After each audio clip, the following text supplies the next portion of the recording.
pinaka-negative talaga na makikilala mo na hindi talaga mag-join sa'yo. So, paano ba napapag-positive ang mga negative? Kaya, sa totoo lang mga mentors, no, very important yung results.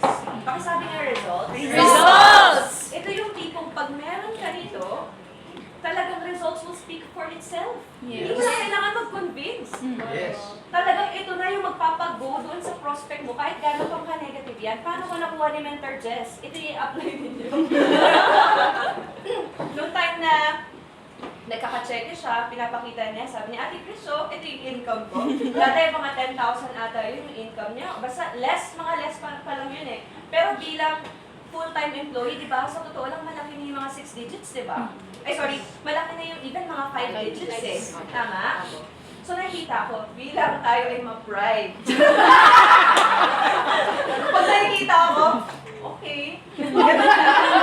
Pero na-happy naman ako para sa kanya. Pero hindi siya yung something na parang, ay, kakaririn ko yung opportunity na hindi pa rin ako na-attract. Tapos, ganito, pag lumalabas kami, ang style niyan, ganito gagawin niyo sa mga negative pagkakain kayo sa labas, di ba? Ang style niyan, bayaran na, di ba? Usually pag bayaran, matagal humugot na wallet. Matagal humugot na wallet, di ba? Si Mentor Jess ninyo, anong script niya? Tapos sabihin niya, Ate Chris, ako na.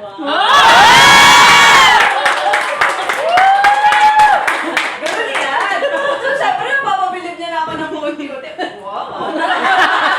Kasi ako yung panganay, ako yung may trabaho. Nag-resign kasi si Mentor Jess sa casino dealer. So, parang medyo napapabilib na ako kasi siya yung nagbabayad ng pang-coffee namin, pang-kain namin. Tapos hobby namin pumupunta sa mall. Diba? So, ang style pa niyan, Ate Chris, so bagay sa'yo to. Gusto mo, bili ko sa'yo. Ano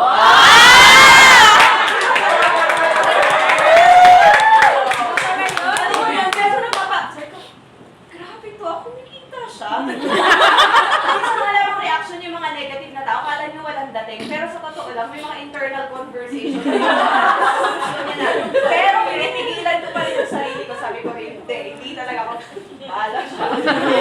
Pero alam, ito na. Ask me what? Kung ano yung hindi na nakapagpapigil sa akin magtanong. What? One day, umuwi siya sa condo. Sabi niya, Ate Krish, mag-move out na pala ako sa condo. No! Bakit siya mag-move out sa condo? Kasi sabi niya, bakit? Sabi niya kasi kumuha na ako ng sarili kong condo. Wow! Ito nga. Ilang negative na tao sa buhay ninyo. Ang sagot ko, patigin nga ng papel. Patigin na sa akin yung papel dyan sa may Venancio. Sabi, alam mo, binuhusan na naman ako ng mali. Palamig na tubig sa mukha. Kasi sabi ko, shucks! Pag hindi pa ako nagtanong, mapag-iiwanan na ako ng kapatid. It took her actually 6 months. Para talagang mapa-curious talaga ako. So, yun yung mga ways. Natuto ba kayo doon? Yes! Diba? So, sobrang negative, pero napa-curious. So, ito na nga. Doon ako nag-start magtanong. Pero pagtatanong ko, ganito pa. So, paano ba yan? Yung mga ano talaga mga negative? Paano ba yan? Yung parang hindi ka pa rin sobrang interested. So, sabi niya, ganito siya. So, kumuha siya ng papel, nag-drawing siya ng bilog. Tapos, nag-drawing siya. Okay, tapos, sabi ko, tapos nag-drawing siya ulit ng isang bilog. Okay? So, ano? Hindi ko mag-get. So, sabi ko, akin na nga yan. Ito ba siya? Ito? Tapos ganyan. Ako nag-talk sa sarili.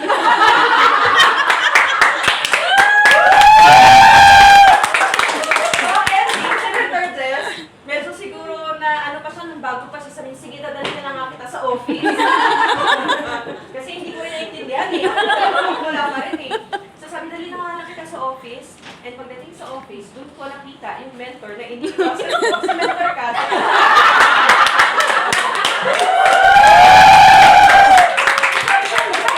You're here! Hindi ko makakalimutan, McDonald's sa Green Hills. Familiar? Yung McDonald's sa Green Hills. Doon ako tinok ni Mentor Kat. Doon niya in-explain yung opportunity, yung business natin. And doon ako na-amaze sa I Am Worldwide na system natin. Grabe, palakpakan naman natin yung pinaka-nagustuhan ko na sinabi before ni Mentor Kat kung bakit talaga ako na-push din na gawin, aside sa resulta ng sister ko na nakikita ko talaga na nag-grow siya sa sa business. Sabi niya sa akin noon, sabi niya, Krish, basically kung ano yung ginagawa mo sa trabaho mo, yun lang din yung gagawin mo dito. Kung ano yung sipag mo sa trabaho mo, yun lang din yung i-apply mo dito. Tama? Sino dito nagtatrabaho pa? Oh, wow! Be proud! Nagtatrabaho pa? Baka mag-resign kayo ha? Bukas na lang sila ha? Bukas na lang. So, ganyan din ako before. Nagtatrabaho pa ako. Diba? So sabi niya, i-apply mo lang yung sipag mo sa trabaho mo dito sa negosyo. Pero yung resulta, ibang-iba.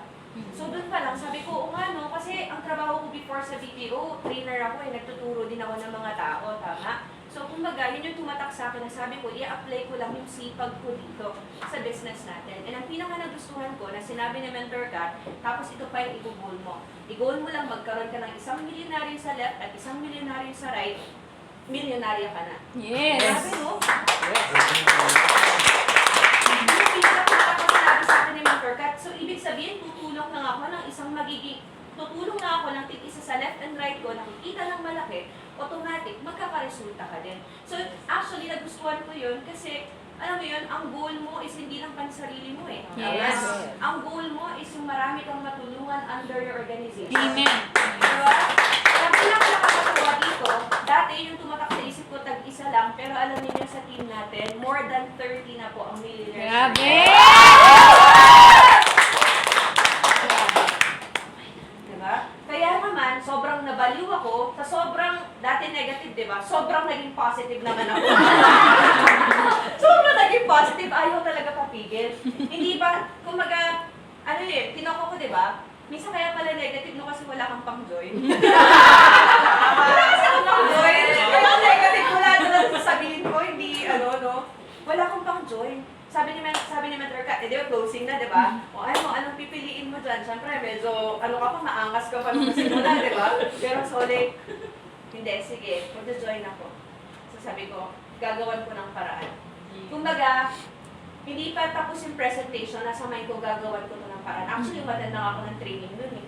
Nakimam na nga ako. Diba? Tapos nung ma'am, sino dito? Yung member. Tapos ako yung naiwan na hindi. Nakakaloka sa akin. Pero sabi ko hindi, kasi sabi ko mag-join ako.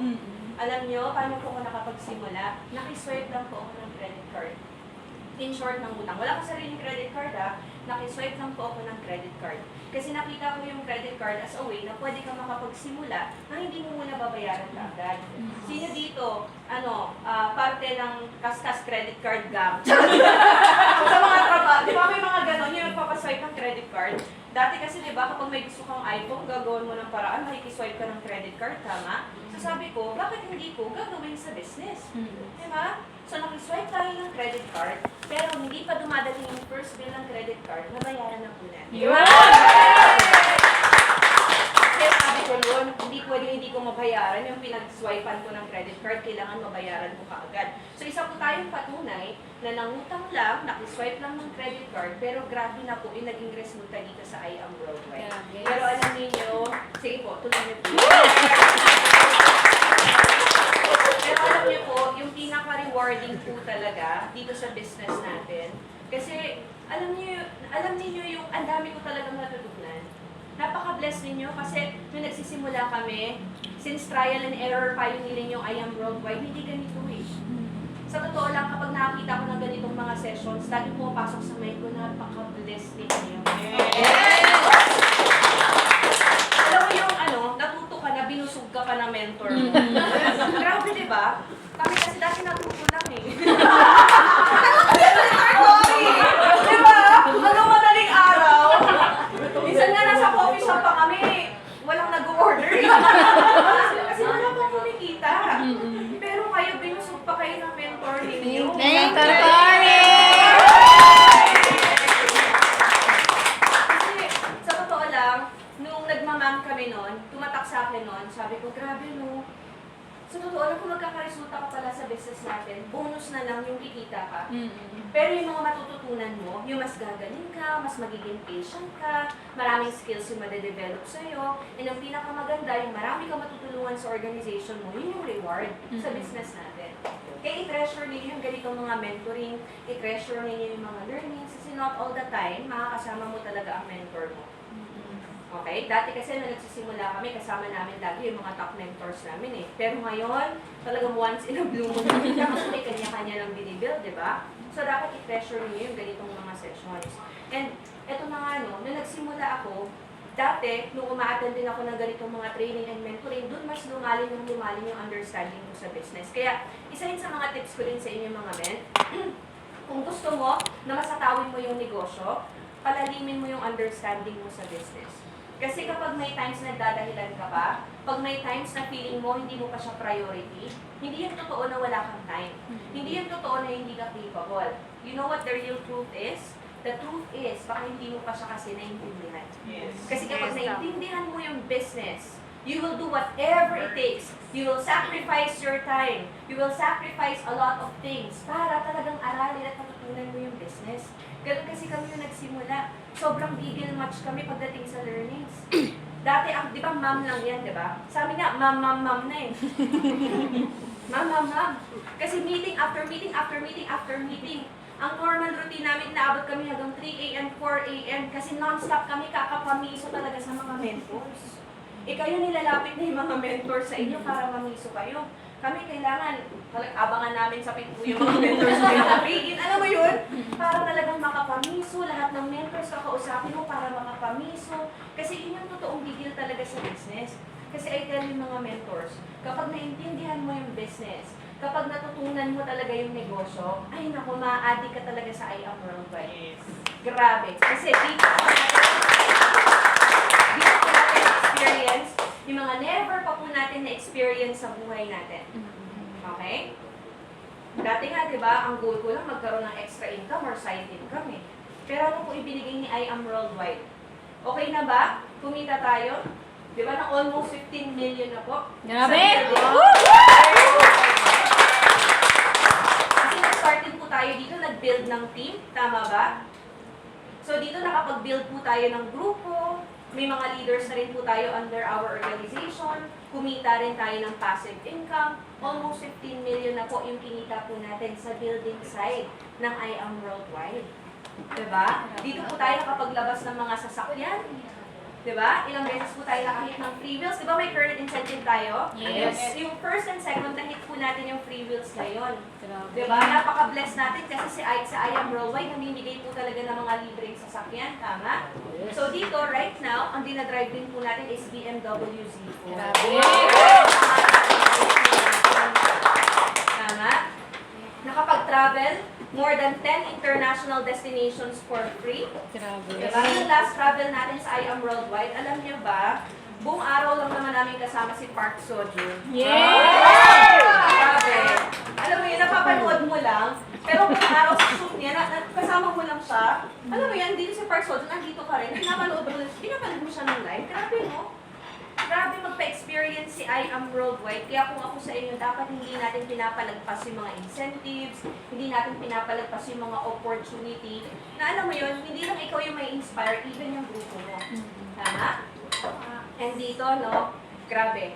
Last year, nag-set lang tayo, no, ng goal na sabi ko, try ko kaya itong gawin. Diba? Last year na, nag-set lang tayo ng goal, sabi ko, try ko kaya na mag-project ulit ng mga directs. Sabi ko nga, last year, sabi ko, ang i-goal ko kaya, sabi ko, that year, last year, maka 100 directs. Grabe. Diba? Kaya isa lang din po ako nakatulad ninyo, nagsiset lang din ng mga goals, kahit na may grupo na. Diba? Kumbaga, talagang non-stop ka pa rin sa paghataw sa I Am Worldwide. Pwede ka naman magpahinga kasi kumikita ka na. Pero kasi sa I Am Worldwide, unlimited ang pwede mong mahit eh. Yes. Tama? So unexpectedly, last year, hindi ko rin naman po yun ine-expect. Actually, thank you Lord, di ba, for the blessing. Kasi kumita ka na ng 15 million sa building, sa I Am Worldwide. Pero last year, sa TikTok po, nakabenta po tayo ng more than 30,000.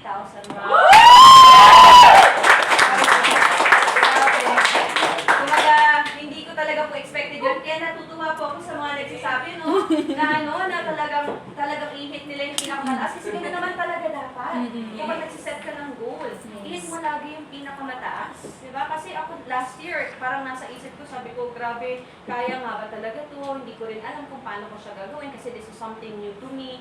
Diba? Pero grabe, pinagsaway po ni Lord, no? Sa building and sa selling. Grabe. So, kumbaga, history, Yung nangyari po kasi kahit sila press hindi rin po makapaniwala na merong naka-achieve na distributor. 'Di ba? Na magkaroon ng ganong level of sales. And then last year, sabi ko 'di ba, 100 directs. Pero grabe po ang binigay ni Lord, more than 400 directs. Okay. Grabe. So, ibig sabihin, wala palang imposible basta magsiset ka ng goal, no? So, tatlo lang po yung iiwanan ko po sa inyo. Kasi meron pa po tayong next speaker na napakalupit. Kung paano ka rin mamahalin ng I Am Worldwide. Gusto mo ba magkaroon ng resulta dito this year? Yes! Kailangan talagang, i-desire mo talaga na magkaroon ng resulta. Hindi pwede na tagapalakpak ka lang. Hindi ka fans club ng mentor mo. Okay? Darating ang time, ikaw naman yung mag-share ng resulta mo dito sa harap. So, tatlong bagay lang po i-share ko sa inyo. Sabi nga, di ba, do everything with love. Tama? So, kung gusto mo na mahalin ka ng I Am Worldwide, mahalin mo rin yung I Am Worldwide. So, ano yung bagay na mamahalin mo sa I Am Worldwide? Number 1, kung gusto po ninyo na consistent, na nagkakaresulta, kasi at the end of the day, the reason why you're hitting those results is because gusto mo na ma-inspire yung grupo mo, tama? Yes. For example, sila Mentor Cory, sila Mentor Honey, di ba sila Mentor Lee, bakit sila nag-hit ng mga results? Bakit sila naglalabas ng Camaro? Di ba, ng mga sports cars, ng malaking income? It's because they want to inspire their team. Kasi tayo po ay mirror ng ating grupo. Kung ano yung nakikita ng team natin sa atin, yun lang din yung kakopyahin nila. Tama? So first, na mamahalin mo sa I Am Worldwide is you have to love the basic. Pakisabi nga basic. Basic. There should be no back to basic. It's always mastering the basic. Ano ibig sabihin nun? Okay, dapat everyday, walang palya, ginagawa mo yung mga basic activities sa I Am Worldwide. Kahit may grupo ka na. Okay? Ano yung mga basic activities sa I Am Worldwide? Kasi karamihan dito bago, tama? Kailangan talagang, ito yung main thing. Ito yung DMO mo or Daily Method of Operation mo. Ano yung mga basic activities na dapat ginagawa natin sa I Am Worldwide? I Am 5, right? It should be prospecting, inviting, presentation, closing, follow-up. Diba? What else? Attending trainings, it's part of the basic. If meron ka ng team, mentoring is part of the basic. Tama? If may mga events, attending events is part of the basic. Those are the basic activities na dapat every day of your life ginagawa mo walang kalya. Kasi ganun kami nila Mentor Jess, nila Mentor Cory na nagsimula. Wala pa kaming mga resulta nun. Actually, napaka-bless nyo ng mga mens kasi ngayon, sobrang dami mo ng resulta na mapapakita mo sa mga leaders mo, sa mga prospects mo, tama? Pero kami, when we started, grabe mga men, talagang pagdududahan ka ng mga clients mo, pagdududahan ka ng mga prospects mo, kung totoo nga ba yung pinapakita mo. Pero hindi kami napapagod sa pag-share ng opportunity. Okay? So, huwag ka napagod. Mahalin mo yung basic. Nakukuha po? Yes. Part dapat yan ng DMO mo or Daily Method of Operation mo. Kahit na part-time. Sino dito agad yung mga part-time? Kung gusto mo dumating yung time na mag-full-time ka, kailangan kahit part-time ka, nagagawa mo yung basic. Kasi kami before, kahit na part-time kami na nagsimula, dun sa mga oras na hindi kami nagtatrabaho, talagang everyday, ginagawa namin. Yan, nakita ko sila Mentor Cory, sila Mentor Fritz, nagtatrabaho pa nun si Mentor Fritz sa Globe.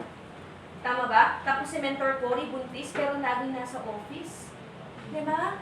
So, ganyan silang ka-dedicated when it comes to doing the business. So, yun yung una ninyong mamahalin. You have to love the basic.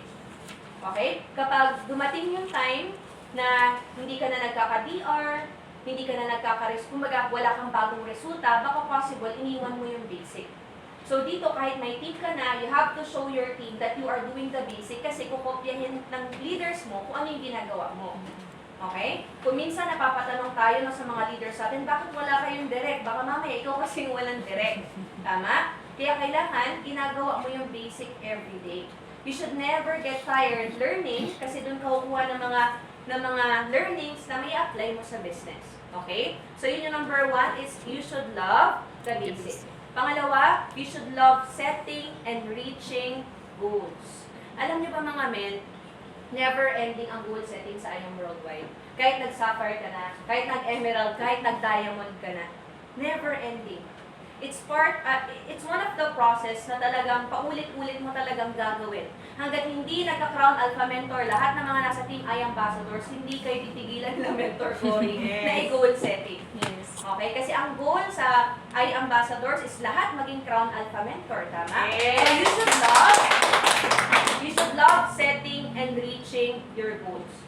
Kailangan mahalin mo yan. Every end of month, may assessment yan. Every start of the month, may goal setting yan. Tama? So, dito huwag ka mapagod mag-set and mag-reach ng mga goals. Okay? Kasi baka mamaya, may gusto ka na mangyari sa'yo dito sa I Am Worldwide, pero hindi ka naman intentional pagdating sa pag-hit ng goal. Let me ask you, ano yung goal mo this month? Sige nga, 1, 2, 3. Diamond! Ah, may mga nag-diamond, nakakakilapot. Meron namang iba, hindi nakapagsalita. Sabi kapag hindi mo nasagot ka agad yung mentor mo sa kung ano yung goal mo, possible baka hindi pa clear sa'yo kung ano yung goal mo. And that could be the reason kung bakit wala tayong na-achieve sa I Am Worldwide. Again, setting and reaching goals, it should be intentional. Ibig sabihin, intention mo na kailangan marating mo yan. Katulad ng pag-ihit ng mga diamonds. Okay? Kumbaga, intention mo na gusto mo rin mag-diamond. Kasi hindi pwede talaga na may mahit ka, tapos gusto mo, kumbaga, may mahit ka, pero hindi ka naman nag-set ng goal. Okay? Kaya dapat clear sa'yo kung ano yung goal na i-hit mo. And mas maganda, focus ka na sa long term. Ano yung long term na goal? Ano yung long term na goal sa I Am Worldwide? Ranking. Tama? So, yes, mentor lang. Pag pinapahit kayo ng rank ng mentor ninyo, yes, mentor ka lang. Kasi alam ng mentor mo kung ano yung long term na magbe-benefit for you. Kung gusto mo na makabuild ka ng team, kung gusto mo consistent kang nakakahit ng mga incentives, i-hit mo talaga is yung ranking. Sino dito mga project mag-sapphire this month? Meron ba? Mga mag-sapphire this month? Oo. Diba? Kung hindi ka pa elite executive rank, dapat ang next mo na goal is sapphire. Kung sapphire ka na, next mo na goal is what? Ruby. After ruby, emerald. After emerald, diamond. Kung mapapansin ninyo, paakyat lang yan. Tama? Basta dapat clear sa'yo kung ano yung pupuntahan mo kasi hindi ka makakarating kung hindi ka magsiset ng goal. Nakukuha po ba? So again, you should love setting and reaching your goals. Kasi ganun lang din po yung ginawa po namin. Paulit-ulit kami na gino-goal setting ng mentor namin. Dati nung una, hindi pa namin masyadong naintindihan. Pero si mentor ka, sobrang matyaga po sa amin ni Mentor Jess. Okay? And then lastly, love helping people. Love helping your leaders. Okay? So, ibig sabihin, ang goal mo, is talagang tulungan yung mga leaders mo na umangat. Alam niyo mga men, grabe, totoo yun yung mga sacrifices mo, kapag nag-full time ka na sa I Am Worldwide, or pag ginagawa mo yung I Am Worldwide. Naalala ko noon, part-time pa lang ako sa business, pero meron na ako isang leg. Sino dito, yung isang leg pa lang niya yung talagang gumagalaw? Ayan, ang solid. Di ba? Meron ganun, di ba, mga men? Left and right, i-build natin, di ba? Yung iba, bless, left and right ka agad tama? Pero ako, nung nagsisimula ako, isang leg talaga yung malakas lang sa akin. Okay? Sabi, di ba yung mindset ng iba? Ano mindset ng iba? Saka na ako magre-resign kapag kumikita na ako ng malaki. Yung tipong minimum 6 digits yung income ko. Tama? Pero alam nyo, yung mindset ko nun, kahit wala pa akong pang-pair, kumbaga mahina yung side ko na pang-pair ko, isang leg pa lang. Sabi ko nun, gusto ko na mag-resign. Kasi gusto ko ng more time para mas matulungan yung mga leaders ko. And si God, nakikita niya yung intentions natin, nakikita niya yung heart natin. Tama? Nung time na nag-resign tayo, kasi gusto ko nga mas matulungan yung mga leaders ko. Okay? Alam niyo binigay ni Lord pang kabila. Dumating sa point, nagsi 6 digits tayo every day. So, ang point lang dito mga men, lahat ng mga sacrifices natin, lahat ng yan, magpipay off. Yes. Lahat ng mga ginagawa mo, lahat yan may reward. Kasi nasa loob sowing and reaping yan Tama? Kumbaga, whatever you sow, you will reap. Okay, kaya lang, syempre, andyan din, yung time. Okay? Ibig sabihin, you have to be patient. Pagdating sa pag-wait or sa pag-reap ng results na ini-aim mo. Okay? So, dito, hindi siya talaga madali. There will be a lot of challenges. Pero, instead na sinasabi mo sa sarili mo na why me, ang dapat question sa mind mo, what is this teaching me? Kasi lahat ng mga nangyayari sa atin, lagi lang tayo nire-ready ni Lord para doon sa pinagdarasal natin. For example, ginol mo, gusto ko maging kasing laki ng team ko, yung team ay ambassadors, di ba? I mean, gusto ko maging kasing laki ng team ko, ganyan, gumaga kasing laki ng team ay ambassadors, you're asking for a lot of challenges. Yes. Okay? Kasi kailangan mag-groom ka, katulad nila Mentor Cory and nila Mentor Fritz sa malupit na leader para makapag-handle ka ng malaking team. So, ang point lang, hindi accident lahat ng mga na-experience nyo ngayon. Kung may mga challenges kayo na na-experience ngayon kung bakit nahihirapan ka sa business, alam nyo, pinag-pray nyo kasi yan. Okay? Ibig sabihin, yan yung nire-request mo na ibigay sa'yo ni Lord. Kasi, kaya lang, again, God doesn't give hindi niya binabagsak yung mismong pinagpipray natin, but He gives us opportunities para makuha natin yun. For example, gusto mo magkaroon ng maraming directs, tama? Gusto mo rin maka-just for you. Gusto mo rin maka-family package, tama? Alam mo, babagsakan ka ng maraming rejections para gumaling ka sa pagpipresent. Gusto mo mas maging patient ka sa business, tama? Babagsakan ka ng sobrang makukulit na leaders. Gusto mo, di ba? Lord, give me more love sa aking heart. Bibigyan ka ng mga leaders na hindi ka mahal-mahal. Para talagang ma-activate yung love sa'yo. Ganun si Lord mag-answer. Kaya kailangan, you have to be attentive kung ano yung mga na-experience mo kasi that is equivalent to what you are praying for. Yes. Okay? It's always getting us ready doon sa pinagdarasal natin. Kaya lang, may mga nagsabi dito diamond. So alam nyo na kung bakit yung na-experience yan. Sa mga nagpapakit ng diamond, kasi ako na-experience ko rin yun eh. Nasubukan ko rin dati umiyak dahil ginuguhol ko yung diamond eh. Alam mo yun, hindi ka umiyak dahil sa jowa, pero umiyak ka sa diamond.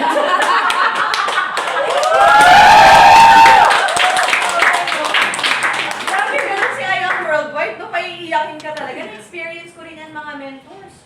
Diba? Pero lahat ng yan ay worth it. Pakisabi nga worth it. Worth it! Worth it. Lahat ng sakripisyo mo, lahat ng commitments na binibigay mo, lahat ng mga rejections mo, lahat ng paghihirap mo, worth it yan. Kaya okay lang ba huwag ka bibitaw? Yes! Question, sasabay or maglalaway? Sabay! Ay, andito ka na. Huwag mong hayaan na 3 to 5 years from now, sasabihin mo, ay, yung mga kasama ko dati nasa coffee ko yan. Grabe, naka-supercar na. Eh, ikaw kasi lulubog lilitaw. Alam mo yun? Hindi ka naman palitaw.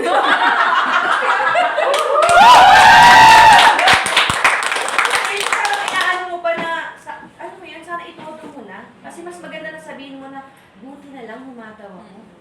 Diba? 3 to 5 years from now, isa ka na rin sa ina-awardan sa stage. Ang malupit doon, baka ikaw na nga yung nagpapa-awarding sa stage. Yes!